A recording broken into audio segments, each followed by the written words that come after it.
Hello class 4 बच्चों, आप लोगों को पता है कि आपके जो एनुअल एग्ज़ाम्स हैं वो बस आने ही वाले हैं। और आपके जो सिलेबस है वो हमने पूरा करा दिया है। और अभी हम जो आपका जो सिलेबस है, जो चैप्टर्स हैं, जितना हो सकेगा उनको रिवाइज़ करेंगे, उनका रिवीजन करेंगे। तो आज हम आपकी जो हिंदी साहित्य की पुस्तक है उसका जो पार्ट 12 है, अहिंसा की विजय, क्लास 4 की बात कर रही हूँ मैं। पार्ट 12 अहिंसा की विजय की पुनरावृत्ति करेंगे।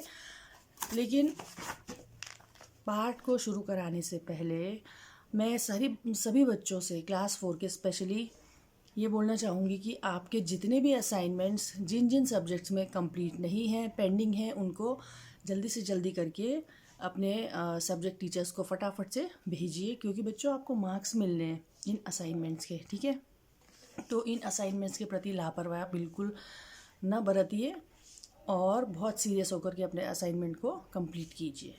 ठीक है, तो आज हम जो पार्ट पढ़ेंगे वह महात्मा बुद्ध और डाकू अंगुलीमाल के बारे में है, कि किस तरह महात्मा बुद्ध ने बिना किसी हिंसा के, अपने शब्दों के जादू से जो अंगुलीमाल डाकू है उसके जीवन को ही परिवर्तित कर दिया, जिससे कि प्रेरित होकर के अंगुलीमाल डाकू ने हिंसा का जीवन सदा के लिए त्याग दिया। तो मैं पाठ का वाचन शुरू करती हूँ। एक बार क्या होता है, महात्मा बुद्ध जो मगध की राजधानी है राजगृह से चलकर श्रावस्ती पहुँचते हैं। और श्रावस्ती कौशल प्रदेश की राजधानी थी। श्रावस्ती किसकी राजधानी थी? कौशल प्रदेश की राजधानी थी। और जो वर्तमान, यानी वर्तमान का अर्थ होता है जो अभी का समय, अभी का दौर है, जो मतलब वर्तमान अयोध्या के आसपास का प्रदेश, जो अभी वर्तमान में अयोध्या है उसके आसपास का जो भी प्रदेश है, उस समय क्या कहलाता था? वो कौशल प्रदेश कहलाता था। और वहाँ के जो राजा थे प्रसेनजीत, वो महात्मा बुद्ध के शिष्य थे। ठीक है, तब जब महात्मा बुद्ध अपने शिष्य प्रसेनजीत के पास पहुँचते हैं तो देखते हैं कि जो वहाँ के राजा थे प्रसेनजीत, वो बहुत व्याकुल, विचलित और बेचैन थे। तो महात्मा बुद्ध से रहा नहीं जाता और वो प्रसेनजीत से पूछते हैं कि आप इतने परेशान क्यों हैं? तब पूछने पर जो राजा थे प्रसेनजीत थे, उन्होंने महात्मा बुद्ध से कहा कि महाराज, भगवान, मेरी जो प्रजा है वो अंगुलीमाल डाकू से बहुत त्रस्त है, बहुत दुखी है और मैं बहुत चिंतित हूँ। मुझे कुछ समझ में नहीं आ रहा कि मैं क्या करूँ। महात्मा बुद्ध ने राजा को धीरज बंधाया और कहा कि कोई बात नहीं, चिंता मत करो, मैं अब आ गया हूँ और अब मैं आपकी चिंता दूर करूँगा। अब यहाँ पर देखो बच्चों, अंगुलीमाल डाकू का वर्णन किया है। ठीक है, अब बहुत ध्यान से सुनिएगा। अंगुलीमाल बड़ा भयंकर डाकू था। उसके अत्याचार से प्रसेनजीत की प्रजा त्राही त्राही कर रही थी। उसने 1000 आदमियों की हत्या करने की प्रतिज्ञा ली थी, परंतु वह कितने आदमियों को मार चुका इसका हिसाब रखना उसके लिए मुश्किल था। इसके लिए उसने एक युक्ति निकाली। युक्ति का मतलब उपाय, जिसको हम बोलते हैं आइडिया। जब वह किसी का वध करता तो उसकी एक उंगली काट कर रख लेता और इस प्रकार उसके पास उंगलियों की एक माला सी बनती जा रही थी, जिसको वो हमेशा अपने गले में डाले रखता था। इसी कारण से उसका नाम अंगुलीमाल पड़ गया था। अंगुलीमाल का नाम सुनकर लोग भय से कांपते थे। अंगुलीमाल जिधर भी निकल जाता वहाँ पर चीख पुकार मच जाती थी और उसकी जो क्रूरता की कहानियाँ थीं, जो उसके अत्याचार की कहानियाँ थीं, वह बहुत दूर दूर के प्रदेशों में भी फैल गई थी। तो अब क्या होता है, जो अंगुलीमाल डाकू था उसने 1000 आदमियों का वध करने की प्रतिज्ञा ली थी। और अब उसको ये कैसे पता चलेगा कि उसने कितने आदमियों को मारा? तो वो क्या करता था, जिसका भी वध करता था उसकी एक उंगली काट करके अपने गले में टांग लेता था और इसी कारण उसके गले में उंगलियों की एक माला सी बनती जा रही थी, जिसके कारण उसका नाम अंगुलीमाल पड़ गया। तो अब महात्मा बुद्ध राजा प्रसेनजीत से विदा लेते हैं और उस जंगल की ओर चल पड़ते हैं जहाँ पर अंगुलीमाल रहता था। जहाँ जंगल शुरू होता था वहाँ पर राजा ने अपने एक पहरेदार को नियुक्त किया था, जो कि उधर जाने वाले लोगों को रोकता था सावधान करके। क्यों नियुक्त किया गया था पहरेदार को राजा ने? ताकि जो भी व्यक्ति उस जंगल में या उस ओर जाए तो वो जो राजा की ओर से नियुक्त पहरेदार था वह उन लोगों को सावधान करके वहाँ जाने से रोकता था। तो जब महात्मा बुद्ध भी उस ओर चले तो पहरेदार उनके पास पहुंचा और वह यह जानता था कि बुद्ध जैसे महात्मा का कोई कुछ बिगाड़ नहीं सकता, लेकिन अपना कर्तव्य समझकर, अपनी ड्यूटी को समझ करके जो पहरेदार ने महात्मा बुद्ध के चरण पकड़ लिए और कहा कि महाराज, उधर भयंकर डाकू अंगुलीमाल रहता है, उससे प्राणों का खतरा है, कृपया आप उधर न जाएं। इतना सुनना था कि महात्मा बुद्ध हंसकर पहरेदार के सिर पर हाथ फेरते हैं और बोलते हैं कि मेरे लिए किसी प्रकार की चिंता मत करो, और वो आगे बढ़ जाते हैं। तो अब क्या होता है, दोपहर का समय था और चारों ओर पेड़ों ने छाया कर रखी थी, लेकिन जंगल की राह बहुत कठिन होती है, चलना आसान नहीं होता। तो चलते चलते महात्मा बुद्ध भी थकान का अनुभव कर रहे थे, लेकिन वे रुके नहीं, वे चलते रहे। वे ये सोचते हुए चलते रहे कि संसार में कितना कष्ट है। उनका हृदय संसार के कष्टों को देख करके बहुत दुखी था, लेकिन उनको यह विश्वास था कि एक न एक दिन इस दुनिया का दुख निश्चित रूप से दूर होगा, और इसी विश्वास के कारण उनके मुख पर सदैव मुस्कान बनी रहती थी और ललाट चमकता रहता था। ललाट माने मस्तक। तो महात्मा बुद्ध किन बातों का विचार करते हुए जा रहे थे कि आदमी आदमी को मारता क्यों है।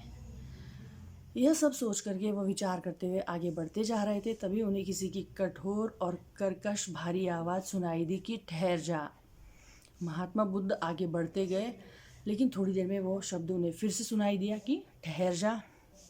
महात्मा बुद्ध रुक गए और तब उन्होंने देखा कि बहुत घनी झाड़ियों को चीरते हुए एक बहुत विकराल यानी भयानक भयंकर मूर्ति सामने आकर खड़ी हुई। अब यहाँ पर अंगुलीमाल डाकू के चरित्र का वर्णन है, उसकी शारीरिक रचना का वर्णन है। ऊंचा कद, काला शरीर, भयानक चेहरा, लाल आंखें, बिखरे बाल, बड़ी बड़ी मूछें, लंबी मजबूत भुजाएं, चौड़ा सीना, हाथ में कटार, कटार यानी तलवार।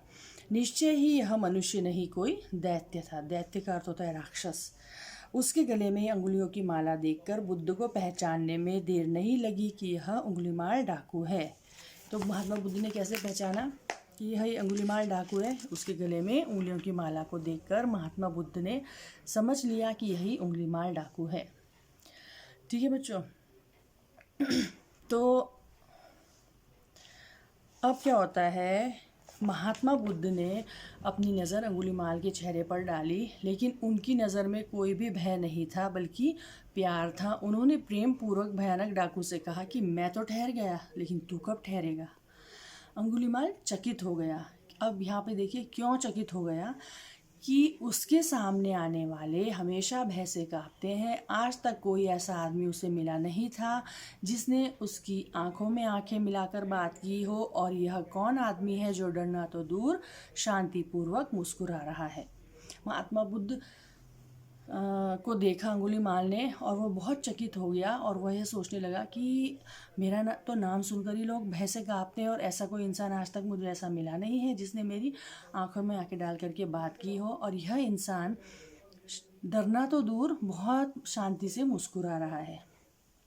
फिर महात्मा बुद्ध से बोलते हैं कि बोल, कब ठहरेगा तू। तो अंगुलीमाल पर जादू का सा असर हुआ। वह विनीत स्वर में बोला, विनीत माने विनम्र स्वर में, कि महात्मन, मैं आपकी बात नहीं समझ सका। तब महात्मा बुद्ध से समझाते हैं कि अरे, जीवन में तो जन्म से मृत्यु तक वैसे ही बहुत दुख है, तू उन्हें अपनी क्रूरता के कारनामों से और क्यों बढ़ा रहा है। मैं ज्ञान प्राप्त कर बंधन से छूट गया, पर तू मारकाट का काम अभी भी करता जा रहा है। इनसे कब छुट्टी लेगा, बोल, कब ठहरेगा तू। अब अंगुलीमाल पर क्या असर होता है वो देखते हैं कि वह डाकू जिसने डर कभी न जाना था, जिससे सारी दुनिया कांपती थी, आज एक निशस्त्र महात्मा के तेज से कांप रहा था। सहसा वह बुद्ध के चरणों में गिर पड़ा और बोला, महात्मन, मुझे राह दिखाएं, मेरे सामने अंधेरा ही अंधेरा है। बुद्ध ने उसे शांति, दया, प्रेम का उपदेश दिया। अंगुलीमाल की आंखें खुल गई, उसके मन का अंधकार दूर हो गया उसने अंगुलियों की माला तोड़ डाली और कटार दूर फेंक दी। अंगुलीमाल ने हिंसा का जीवन सदा के लिए त्याग दिया और वह भगवान बुद्ध का शिष्य बन गया। ठीक है बच्चों, तो ये चैप्टर आप 1-2 बार अवश्य पढ़ना और समझने की कोशिश करना। ठीक है बच्चों, अब हम यहाँ पर कुछ प्रश्न दिए गए उनको डिस्कस करते हैं। पहला मौखिक वाला भाग देखिए। पहला है कौशल प्रदेश के राजा का नाम क्या था? कौशल प्रदेश के राजा का नाम प्रसेनजीत था। पहरेदार, दूसरा प्रश्न, पहरेदार ने महात्मा बुद्ध को जंगल में प्रवेश करने से रोकने के लिए क्या कहा? पहरेदार ने महात्मा बुद्ध को जंगल में प्रवेश करने से रोकने के लिए कहा कि महात्मन भगवान उधर मत जाइए, वहाँ पर एक क्रूर डाकू अंगुलीमाल रहता है। ठीक है, अंगुलीमाल महात्मा बुद्ध को देखकर चकित क्यों हो गया?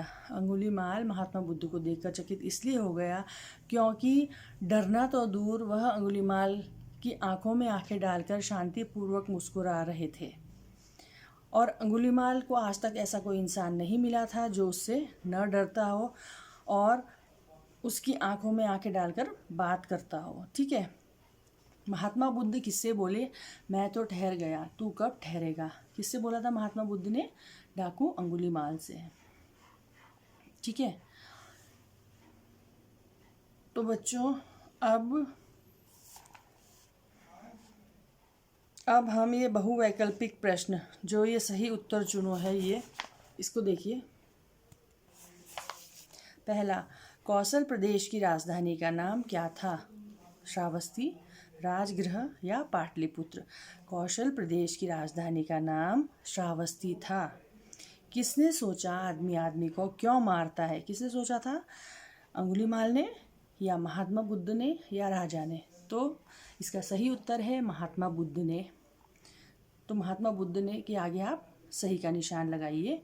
महात्मा बुद्ध ने अंगुलीमाल को क्या उपदेश दिया? हमने भी पढ़ा, शांति, प्रेम, दया का, या परिश्रम और जिज्ञासा का, या फिर धन और लालच का। तो हमने भी पाठ में पढ़ा था कि महात्मा बुद्ध ने अंगुलीमाल को शांति, दया, प्रेम का उपदेश दिया। तो सही उत्तर क है। अंगुलीमाल किसका शिष्य बन गया?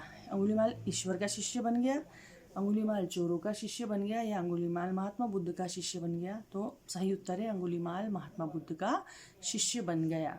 ठीक है बच्चों, तो बच्चों आप लोग अब अपने एग्ज़ाम्स की तैयारी में जुटिए और आपको आपके एग्ज़ाम्स के लिए ऑल द बेस्ट। अच्छे से पढ़ाई करके अच्छे मार्क्स स्कोर करिए। ठीक है बच्चों।